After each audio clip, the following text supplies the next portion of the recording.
daan màggale daan def ay waañ te màggale wu fi ren loolu waaw def ay jeexantal da nga waaye du tee sëriñ bi moom moo yor bis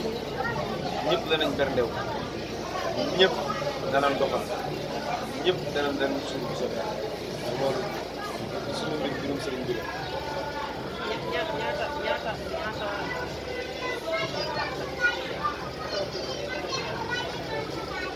waaw def nañ ko ay gàtt yu bari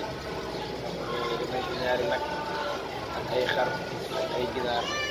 ak ay bëy lépp loo xam ne daal suñu tubaab bi ñëw moom lewel tax nañ ko ngir def ko.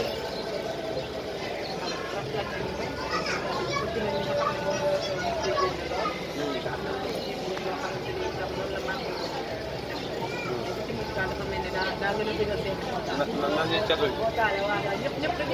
waaw xam nga boobu la ma ci wax Serigne Saliou daa waxoon si mbéj ne ko diggante cant ak wane wu yàlla rek ko xam ni ko réew mi dañ leen ragaloo ba ñemeetunoo sant ak wane wu yàlla rek ko xam daal ni réew mi nag ku fi sant ñu naan ma ngay wane wu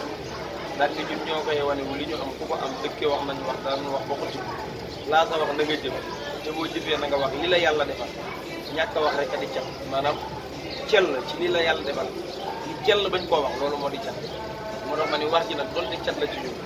kon cat la léegi wax di yokku nag bu dee cat la nañu jant ak wanewu loolu yàlla rek ko ko xam réew mi nag ku fi sant ñu naan ma ngay wanewu ñoo ka yay wanewu ñun li ñu am ku ko am dëkke wax nanu wax dananu wax ba xuti ko laata wax na nga jëf te boo jëfee na nga wax lii la yàlla defal xamal ni cel la di cat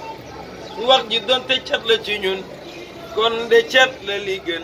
ni wax di yokk bu dee cat nan ñu catu waaw. Merci beaucoup. Jërëjëf.